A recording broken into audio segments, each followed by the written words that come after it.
As Advent begins, StarQuest is producing more than 50 hours of shows each month, bringing faith and reason into conversations that matter. Each hour of content takes at least 10 to 15 hours to create, and much more than that on Mysterious World, given all the research and writing that I do. Our patrons make that possible. This season, we're inviting listeners to become monthly patrons at $10 or more, or to increase by $10 monthly. As a thank you, you'll receive a Mysterious World sticker signed by Dom Bettinelli and me. And right now, a generous supporter is matching all new and increased monthly gifts up to $15,000 through Epiphany, doubling your impact.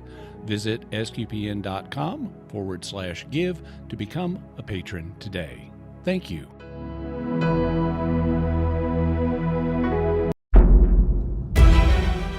You're listening to The Secrets of Doctor Who, where we discuss everything about the hit BBC series Doctor Who. Today we're discussing the third Doctor story, Monster of Peladon. I'm Dom Bettinelli, and joining me today, as always, is Jimmy Akin. Hey, Jimmy. Howdy, Dom. Folks, we sure to write an Apple podcast review or a review wherever you can, wherever your podcast directory of choice allows you to, and also share the podcast with your friends. Those things help us grow our community and reach even more listeners. I want to encourage you to stick around to the very end of the show. We have more great listener feedback on some of our previous episodes. And in the meantime, Jimmy, can you give us a recap of what happens in The Monster of Peladon? This week, the third Doctor and Sarah Jane Smith go back to the planet of Peladon, only it's been 50 years since the Doctor and Joe Grant were there last time. There's a new queen, and Peladon's membership in the Galactic Federation isn't working out as well as hoped. Part of the reason is that the Federation is now at war with Galaxy 5. Another part is that the benefits of Federation membership have not been broadly shared in Peladonian society. The nobles, like the High Priest and Chancellor Ortron, have been keeping too much for themselves, and the miners who were working to get unobtainium have not benefited. The miners are ready to revolt, and they're terrified that their god, the Monster of Peladon, Agidor, has turned against them. Apparitions of Agidor keep happening and disintegrating people. The Doctor deduces that the apparitions are products of trickery, but they don't know who is behind them. Things get so bad that the Federation ambassador, our old friend Alpha Centauri, calls for the Federation to help. In response, Ice Warriors show up, ostensibly to help, but they impose even harsher working conditions in a most un-Federation-like way. It turns out that they're a breakaway group of Ice Warriors who are working for the enemy in the war, Galaxy 5. So is a human engineer named Eckersley. They plan to divert the unobtainium to Galaxy 5 so they can win the war. The Chancellor, Ortron, dies defending the Queen, and the Doctor discovers how to control the Agidor apparitions, which involve a statue of Agidor, not the real beast. He uses it to convince the Peladonians that Agidor is on their side. The Peladonian miners and guards then unite against the Ice Warriors and defeat them. Eckersley then takes the Queen hostage and tries to escape, but the Doctor uses the real Agidor, a bear-boar unicorn, to sniff out Eckersley. Agidor and Eckersley fight. They both die. Afterwards, the Queen offers the Doctor the now vacant post of Chancellor, but the Doctor recommends the leader of the miners for the post, and he and Sarah Jane leave. The end. What'd you think of this one, Jimmy? Well, it's okay. I like Peladon. You know, there are 2 TV stories about it, and so I like going back and seeing Peladon. They used the same designers for both series. They reused a lot of the same sets and props. And one of the things about Peladon is, so it's a medieval world, but it's also joining a galactic federation. And they've carefully thought through the design of how the Peladonians look. Like they have, the upper class has what I think of as fox-colored hair. They have red hair with broad blonde stripes in it. These are not little highlights. It's like either you've got a red streak down the center of your head and blonde streaks on both sides, or the reverse. In this, the miners also have carefully thought out hair, which I think of as badger-like hair. It's black with white streaks in it, and it's not just that. They also integrated into their eyebrows, so their head, the hair from the side of their head comes into their forehead and includes their eyebrows. And so this is an attempt, whether it's fox hair or badger hair, it's an attempt to make them visually distinctive in a way we don't often see. Also, their costumes are carefully thought through by social class. So like the upper class that have the fox hair, they're all wearing purple, which is traditionally a color associated with royalty because it was so hard to make. You had to, mash up snail shells. Yeah. I was trying to think of the specific species name. It's like Mutinex or something like that. Murex snails. Murex, yeah. And so it was very hard to make purple. And so it's, they've got that little bit of visual culture there on Peladon as well. And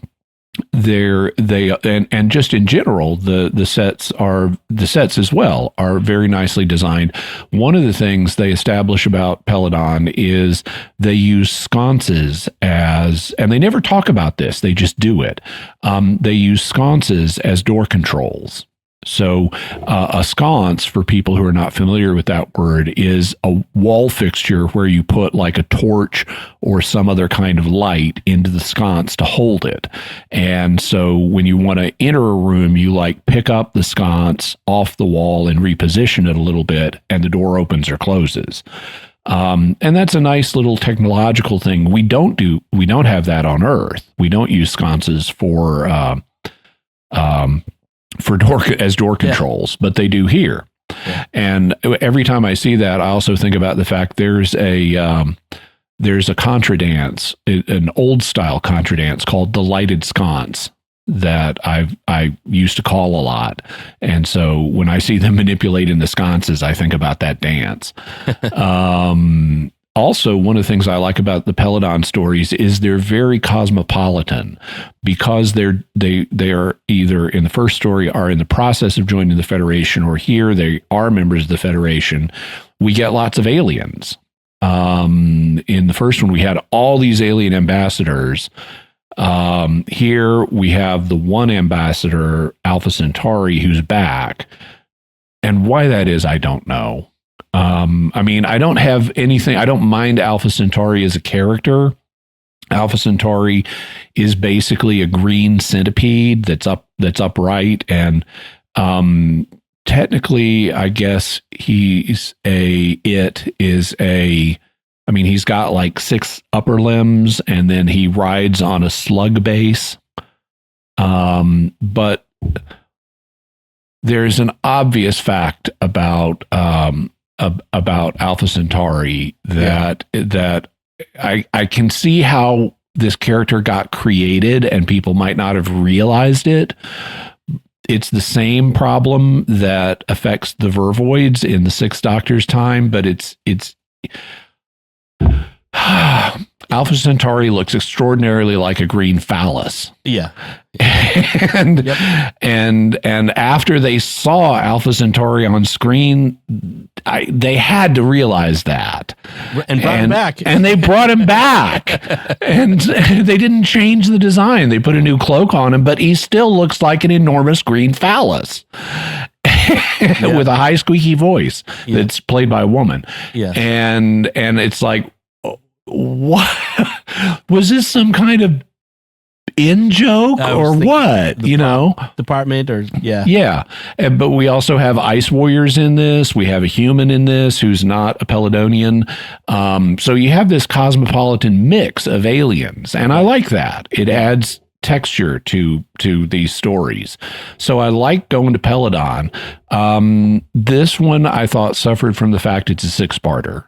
So there's lots, it's long, there's lots of stuff in it. And it's not, some 6-parters kind of bifurcate the story, like the original Power of the Daleks with Patrick Troughton, where it was kind of bifurcated between stuff happening on 19th century Earth and stuff happening on Skaro. Right. And it felt like 2 3-parters that both happened to involve the Daleks. That is not the case here. This feels like 6 parts, and there's lots of just back and forth and running around to different locations in the mines of Peladon. Mm. And so, in taking my notes, I didn't even bother chronicling all the back and forths because none of it really advances the plots. Right. It's the equivalent of running through corridors. It feels stretched, but I do like the basic idea of it. I also like how they fake us out both times with Ice Warriors, because from the second Doctor's time, they're villains. Yep. But when they introduce them in the first Peladon story, they're good guys, and that's the surprise. And then when they bring them back in the Monster of Peladon, they're bad. This group is bad guys again. Right. And so they kind of do a double fake out with the Ice Warriors. And that's another part of the, like, when you talk about the 6 parts, we don't see the Ice Warriors until halfway through, until the fourth part. It's like they don't show up for a long time in this, and that's part of it. The actual antagonists don't show up. And to fill the time, we also have some common early Doctor Who tropes of like unreasonable suspicion of the Doctor.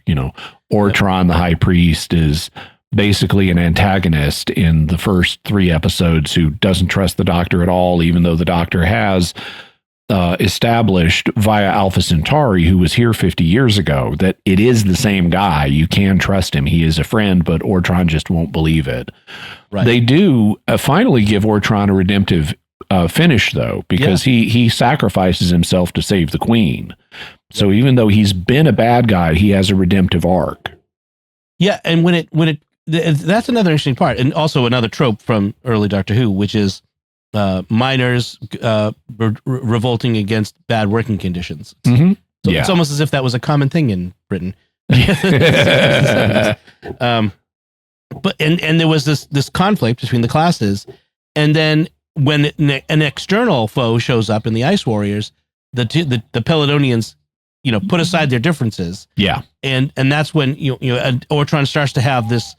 Now he's going down to the miners and saying, "Look, let's work together. We need to fight back off, off these guys." I did like that for Ortron. I like that that his character does change. That's one of the nice and more because it reveals what he's ultimately concerned about. He's not ultimately a bad guy. He's ultimately a good guy. He just has a different perspective than other people do. Right. I also really like seeing the previously adversarial guards and miners teaming up together. Yep. And fighting the Ice Warriors as a group. I like that. I also like Sarah Jane in this. She is very peppery. Yeah. Not just towards the people on Peladon. She's peppery towards the Doctor. Yep. And she's such a refreshing change. We haven't had a companion like this since Zoe. Carolyn, whatever, the third Doctor's first companion was a fellow scientist, but she wasn't peppery. She was Liz Shaw, that's it. And Jo Grant was not peppery towards the Doctor except in minor ways. She was largely subservient. But Sarah Jane is she gives the Doctor pushback. Yes. And even at the end of the episode, after the Doctor is won, she's like, "Oh, you sure you don't?" She's teasing him. It's like, "You sure you don't want to stay on this planet and be Chancellor? I wouldn't want to interfere with your career." and that's really good. That's what I liked about Belinda Chandra over Ruby Sunday in more recent times. Unfortunately, that faded way too quickly. Yep. But when I like having in the mix companions who have smart mouths and give the Doctor pushback, whether it's Zoe or whether it's Sarah Jane or whether it's Amy or whether Donna, whether it's Belinda Chandra. I like having that. I'm going to deflate your balloon a little bit, Doctor. Right. The Doctor can get so. Doctor, you're so wonderful, blah, blah, blah. It's like, no, give him some pushback. You need the guy whispering in his ear, like, maybe, you need to come down a little bit.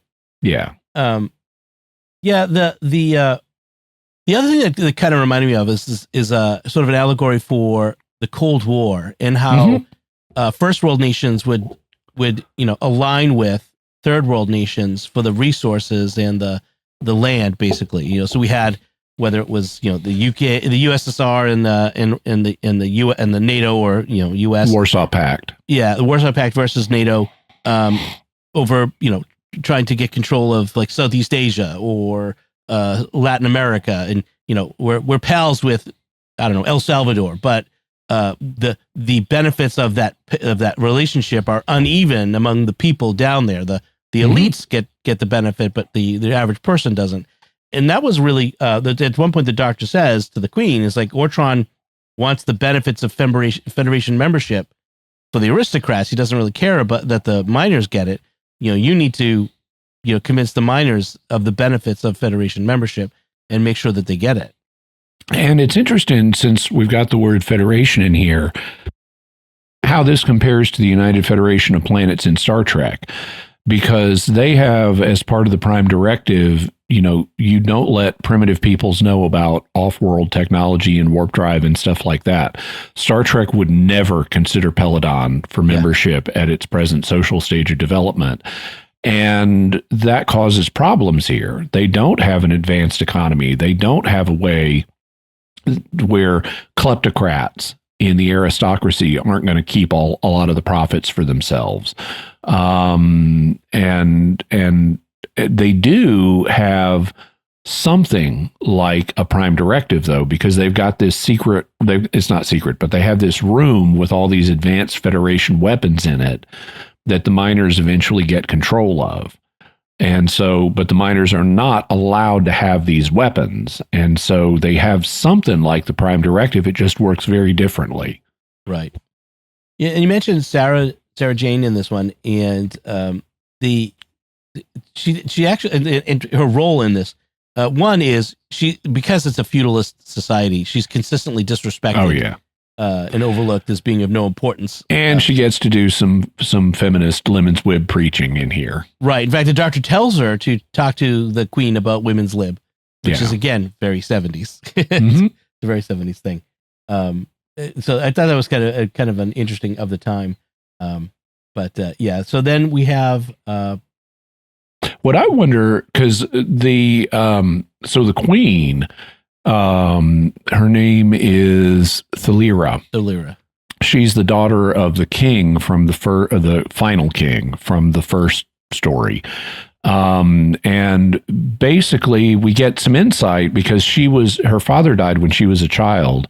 So they've effectively had Ortron as a regent. He doesn't have the title regent, but he functions as one. And we get the sense he's got the real power and she's more of a figurehead. Right. And so part of stepping up for Thalira is starting to tell Ortron and others, hey, I'm the queen, you're going to listen to me. Right. And that's good, and that's part of her development. But there's a moment where Sarah Jane is talking to Thalira, and she's explaining about women's lib, and you just need to be more assertive and things like that. And Thalira says, but I'm just a girl. And what I wonder is, did women ever actually say that? I mean, I'm sure misogynists said that, you're just a girl. But did women ever say that? I don't know. I mean, they did in dramas, but I don't know if that was something that was a sentiment that women embraced in real life. It's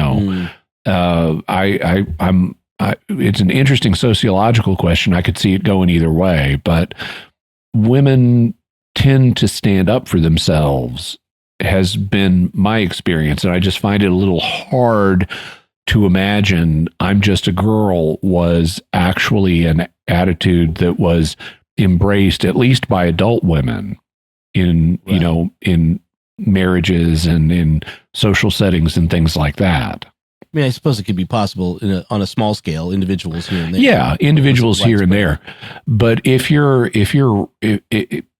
now, because this is a hereditary system, this may not apply, but like when you had women doctors and women reporters and women serving in traditionally male roles before the mid 20th century, I would think they would tend to, the women who would be attracted to those were ambitious. They had to break in. They met resistance. They had to break into those roles, contrary to social expectation. I would think they would be the last people. If you're ambitious enough to trailblaze getting into a traditionally male role, I'm just a girl, I think is likely the last sentiment you're going to have. Right. I think that's, yeah. Especially as a queen, except this is hereditary. Yeah. It's in a way now, there were female heads of state in the ancient world, like Hatshepsut, for example, in Egypt. Right. She reigned as pharaoh. I mean, she may have been a woman, but she was pharaoh. And in Israel, you had Athaliah, who was a solo queen who killed off other members of the royal family so she could be solo queen. And it wasn't but for the fact that they kept a little boy named Joash hidden in the temple for 6 years, that the male line was restored. There's this dramatic scene where he's like 7 years old and they bring him out and announce him king, and Athaliah is all like, treason, and then they kill her. Oh, wow. So there were female leaders in the ancient world, but they didn't simply inherit it due to lack of, well, at least they could also be very, Athaliah didn't inherit it. She forced her way into this role. Hatshepsut and there are like 2 or 3 other Egyptian pharaohs who were women. Some of them did inherit because there were no male heirs. But they asserted their authority. Thalira, I think, says, though, like she is the first queen, right? There's never been a queen. That may be right. Yeah. So that maybe explains a little more as well, like her drinking violet sort of thing. Yeah. The non-diegetic reason, though, is we need Sarah Jane to be able to preach about feminism. Right. Exactly. All right. We haven't really talked about the monster in Peladon. The monster is not really that prominent a part of it. Maybe it's sort of metaphorical in that Agador is not the actual monster, but what's his name, the ice warrior guy, Azaxir. Maybe he's the real monster. Maybe. I took it pretty straightforwardly. There is this statue of Agador that keeps showing up and disintegrating people. They call it a heat ray, but heat rays don't disintegrate you, and that's what's happening on screen is they're disintegrating. We don't have a charred corpse after a heat ray attack. But and then there's the real Agador that we get to see twice, because at one point Ortron tries to sacrifice the Doctor and Sarah Jane to the literal Monster of Peladon, which is right. Agador. And as I mentioned, he's basically a boar bear unicorn. Yes. He's got a body like a bear, a head like a boar, and one horn. He also has 2 prominent under tusks on his lower jaw. Ortron throws him into the pit, and it totally doesn't work because the Doctor already knows Agador, and Agador remembers him, like a dog would remember you. Oh yeah, you're a good guy. I like you. And then at the end, the Doctor brings Agador out of the pit and uses him as a bloodhound to sniff out Eckersley and where he is. Right. It sticks him on Eckersley in a little poetic justice. The Doctor does use a little light hypnosis on Agador, which I think is funny. He sings a Venusian lullaby. Yeah, right. Haroon, Haroon, Haroon. Also, despite the fact that it's against my programming to impersonate a deity, the Doctor does that here. He uses the Agador statue instead of exposing the Agador statue as this is just a statue that's been used to trick you. He and Gebek, the head miner, once they've learned how to control the Agador statue, they use it to rally the guards and the miners. It's like, yay, our God is on our side. He's going to fight for us. And it's like, Doctor, you're doing the same thing as your opponent. You're just changing the direction. Yep. Speaking of Gebek, his opponent in this is among the miners is a guy named Edis, who is just as rabidly anti-aristocrats, anti-doctor as Ortron is anti-doctor, anti-miners. And he eventually goes kill crazy, and he wants to blow up the Citadel with the atomic lance or sonic lance. Sonic lance, which is like, I guess, like the sonic screwdriver on a very large scale. And they end up self-destructing, right? I think they managed that. Yeah, the Federation, and this is, I guess, good if you're going to be given advanced technology to people from the Middle Ages. Their weapons have self-destruct devices built into them. So there's a self-destruct device built into the sonic lance, and when they learn it's going to be used to destroy the Citadel, they activate the self-destruct thing. So when Edis tries to use it, it self-destructs and kills him. I had to say, in that scene, just before it self-destructs, Edis holds his own against the Doctor in a sword fight there. He does. He actually beats the Doctor, and they lose the swords, and it turns into a fist fight, and Edis beats the Doctor, which saves the Doctor. And, yeah. And that's one of the cliffhangers in this is that we're supposed to, of course we know that the Doctor's not really dead, but Sarah Jane thinks he's dead. In fact, that happens twice. Twice in this, Sarah Jane thinks the Doctor is dead for an extended period. Right. And it sets up, and there are two lines in this episode that are direct setups for what's going to happen in the next story. Because the next story is Planet of the Spiders, which is John Pertwee's regeneration episode. And so they're foreshadowing his death in this episode. And that's, I'm sure that's why they let it happen twice in this episode, that Sarah Jane believes he's dead. And the first time it happens, she's talking to Thalira, the queen, about it. And she says that the Doctor, she's never had to think about the Doctor dying before. She's always assumed he would survive. And he's had this saying he's told her, which is, where there's life. And of course, the conclusion to that sentence is, where there's life, there's hope. But she doesn't finish it. She just says, where there's life, and then something happens and she gets distracted and doesn't finish it. Then later, the second time the Doctor dies, he's actually he was subjected to this security system that's supposed to blank your mind.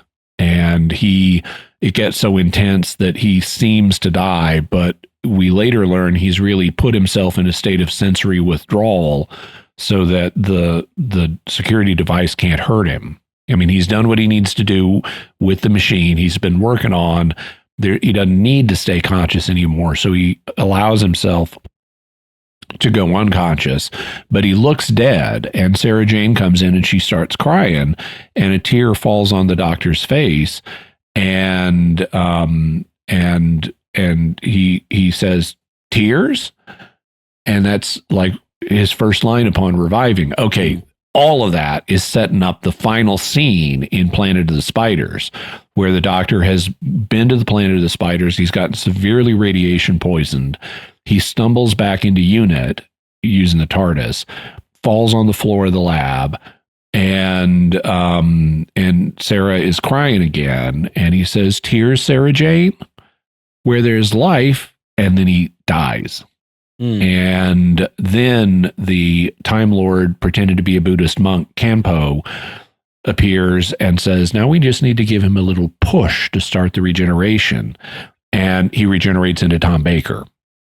Right. And so they're consciously setting up the end of Planet of the Spiders in this episode, or in this story. Okay.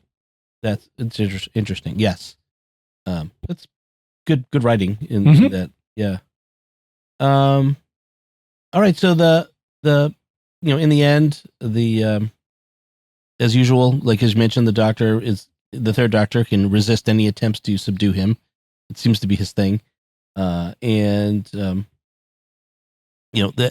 mentioned at the end how Sarah Jane was teasing him. It was kind of funny. I think he grabs her by the ear and pushes her he grabs her by the ear. That was amusing. So much and not to find out if her paw is strong. That's right. Any other thoughts on this one, Jimmy? Well, so this story, I mean, it is 6 parts, but it has a high body count. A lot of people die in this, mostly in 1s and 2s. But by the time the all-out war against the Ice Warriors begins, I mean, we later get to see as Eckersley's trying to escape, he's dragging Queen Thalira with him, and they go through this cave, and they're just Peladonian and Ice Warrior bodies all over the place. Yeah. And she's like, see what you've done? And so this is a pretty bloody episode, and that includes the Doctor. Early on, they're having a scuffle between the miners and the guards, and the Doctor picks up a bladed weapon on a long pole. It looks like it's what's known as a bill, which is a kind of medieval weapon. He stabs somebody with a bill. And the implication is they're dead because these people who are getting stabbed, it's not just flesh wounds. And later the Doctor is using the Agador statue to disintegrate people, multiple people. And then kind of one of the coldest moments is when he brings Agador and sicks him on Eckersley. And Eckersley and Agador are fighting. Eckersley is crying for help with the Doctor standing right there, and he does nothing. So the Doctor is not using the least amount of force needed to solve the situation. Right. No, that's true. I felt sorry for Agador, though, that he ends up dying, too. Yeah. I mean, he's just an innocent boar bear unicorn. The Third Doctor tended to use force more than any of the others, I think.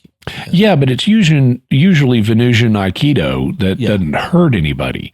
Here, he's actually killing people right and left. Right. Oh, I also wanted to mention one thing that I liked, and this is just a minor visual. Well, okay, 2 things. At one point, let's make it 3. At one point, speaking of nonviolence, the Doctor double Vulcan neck pinches 2 people. He comes up behind them and knocks both of them out by giving them a Vulcan neck pinch. So that double Vulcan neck pinch I thought was interesting. Then when he and Sarah Jane get put on trial in the temple before they get thrown in the pit, Ortron tells them, you have blasphemed in the temple. And it's like, no, they haven't. This is another case of people not knowing what the word blasphemy means. They just know it's a religious word that means something bad, and they use it not understanding what they're actually saying. I also like, and I mentioned earlier how I like the costume and set design. One of the things that's interesting is, at least at a certain point in this, now she has some other costume elements that she has over this. So I didn't notice if Queen Thalira is wearing this all the time, but at least at a certain point, she's wearing a fox stole that is purple, and so you've got this purple fur. Now, of course, I know the way they achieved that was by dyeing it. Right. But I just imagine on Peladon, they've got like purple foxes. Yeah. All right. So that is Monster of Peladon. And I mentioned we have some feedback. Our first feedback is from our episode 422, An Earthly Child, which was the Big Finish story. Shepherd Peace wrote on our Rumble page, it was great to catch up with Susan. I wish they would give Susan her own storyline, if for no other reason than to attempt to clean up the mess. This story raises more questions than it answers, and it does not seem as if Big Finish or the BBC is interested in Susan's backstory or her current story. One of the questions the story seems to answer is whether Susan is a Time Lord, as the Doctor asks her if the reason she wants her son to attend school on Gallifrey is that she was unable to attend school there. Of course, this just opens up more questions. The ongoing problem is that the writers, over time, have not been consistent with Susan's storyline. I fear only the great late Terrence Dicks or Robert Holmes would have the skills to pull the Susan storyline together. I'm sure that none of the writers today could do it. Does this story require a previous story? It would be nice, but I'm not sure which one of the current ones you would choose, and this story is as good a standalone as any of the others. Yeah, well, Big Finish actually has a good number of episodes involving Susan that have a trajectory for her. We haven't hit the peak of that trajectory yet, but there's even a story leading into the Time War. And Big Finish has also done Susan stories set early on. They haven't given us an origin story for Susan, which I think they're not able to. For rights reasons, they're likely not able to do that because, it could conflict with, the rights the TV show is shared with them. But they do have early Susan stories from the time that the Doctor and she stole the TARDIS forward. And so there are additional Susan things in expanded media. I think we are likely to get, now they almost gave us a definitive Susan origin story on the TV show recently. The plan was after Susan made telepathic contact with the Doctor in the outer space version of the Eurovision Song Contest, in that episode, she tells the Doctor to come find me.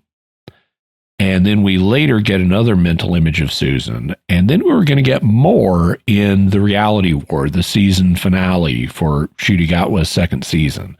The ending of that was dramatically rewritten. And the BBC has tried to pretend that wasn't the case, that it was always the plan for Ncuti to do 2 seasons, and that was definitely not the case. Ncuti himself was on record in interviews talking about season 3 and how they were going to start filming it soon, and that ended up not happening. So the plan was for the Doctor early in season 2 mentions to Kate Stewart that even though he does have a granddaughter, he hasn't had children yet, which contradicts previous canon that the Doctor did have a wife and had been a father, and Susan is his granddaughter. We have multiple indications of that before, but Russell Davies decided to retcon that and say, no, the Doctor has not had children yet, implying Susan's mother was in the future. Then he establishes in the penultimate episode of season 2 that Time Lords, because of the Master's whatever it was that where he killed most of them, the survivors are infertile.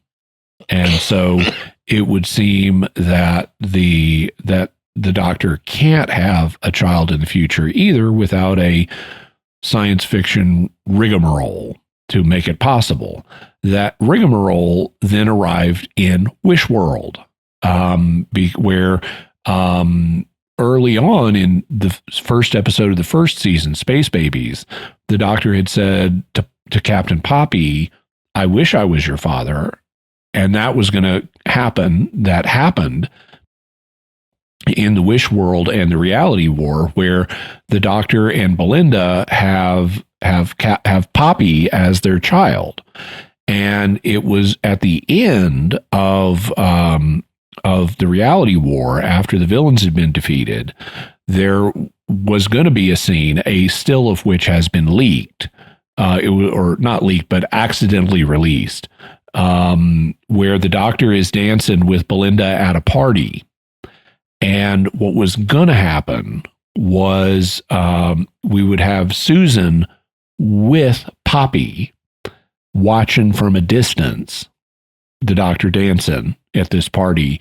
And then she turns and says to Poppy something like, come on, Mom, let's go. And Poppy was going to be the Doctor's daughter via the product of a wish, and she was going to be Susan's mother. And that was going to get explored in season 3. But because Ncuti Gatwa decided to leave the series and it wasn't clear if there was going to be a season 3, they rewrote the ending of the reality war so that Poppy becomes Belinda's child in an alternate reality. And I thought it was effective how they set up the need to alter reality so that Poppy can come back. That I thought, like, where the Doctor and Belinda are talking about they're going to be parents and stuff, and they're passing back and forth this piece of cloth that keeps getting smaller and smaller, and suddenly Ruby notices there's no baby here anymore and they can't remember her. I thought that was very Twilight Zone. That was very effective. But it resulted in a total betrayal of the Belinda character, where she was initially this, I am a reluctant companion. I do not want to be here. I want to get back to my life. And she had agency, and by the end, she becomes a prop just to be the mother of Poppy and get Poppy a happy ending. And it just completely betrayed the Belinda character. Having said that, they have announced that Russell T Davies is going to write the 2026 Christmas special. It has not yet been written, though he says he knows what's going to happen. It is possible, given that we have this dangling Susan thread with no resolution, that they're going to try to wrap that up in the Christmas special. However, it's also possible they may not, because they've got a lot of stuff they've got to do in that special. Right. They've got to explain Billie Piper and what she is, whether she's the Doctor or something else. They hypothetically need to explain who the boss is, which goes all the way back to the David Tennant 14th Doctor specials from 3 years ago. They need to explain what's going on with Susan, and they need time for the Billie Piper, whatever she is, to interact with someone who would have known her, because why bring her back if she's not going to interact with someone who already knew her on the show? The logical explanation for that is you bring back David Tennant as the 14th Doctor, because he remembers her. And it's like, whoa, why I have this face now? That's interesting. So they've got a bunch of hoops they need to jump through for this special, but it is possible they will give us something to resolve the Susan thread. I hope they do, but only if they do it well. I don't want to see them botch the Susan thread. Right. And then our next feedback comes from our discussion of the 4th Doctor story, State of Decay. Sir Cadsalot on YouTube writes, I think vampires have a lot of time travel story potential. They're usually functionally immortal, so they can live through multiple loops of going in the future and being sent back in time. They don't like sunlight, so perhaps they could hide in the middle of the dark age of the universe after recombination, but before the formation of the first stars, and pull in victims and material to live on from the future. A pre-stellar vampire shadow empire. And I'm game. And then on the 1st Doctor story, The Savages, Sir Cadslot again writes, Hey Jimmy, I've heard you be fairly critical of science fiction attempting to do social commentary on real life issues at times, but you seemed open to them attempting that as discussed here. What would you say are good criteria for doing parables or social commentary in a science fiction setting well? Well, I haven't thought it through. The number one for me is it needs to not. I think it most of the time. So Mark Twain said that stories should never preach overtly, only covertly, and I agree with that. At least as a general rule. So much of the time when science fiction is doing social commentaries, I think it needs to bury the real life issue deeply enough that you can think through the principles without it coming across as preaching to you. So most of the time, I think it needs to bury the subject so it's not being confronted too directly. But I think there's an exception to that. I think the exception is if you're not going to bury it, handle it in a way that's surprising. And I would cite two examples of this. One is Let That Be Your Last Battlefield from Star Trek, the original series, where you have the two people from the planet Charon, who they're like one half of their face is black and one half of their face is white. And we're not talking brown and pink. We're talking jet black and titanium white. And they're bitter enemies. And then there's this moment where Kirk and Spock realize, you know, they're like, what's the why do you guys hate each other so much? I mean, you know, what's the big deal? And Balar and Loki, or Belar, whatever his name is, and Loki are like, you can't see the difference between us? Isn't it obvious? He's black on the left and I'm black on the right. And the audience is genuinely startled by that. Because for us, the thing that's obvious is that the two sides of their faces are different colors. We haven't been paying attention. If this is the first time you've seen this episode, we don't care what side is what.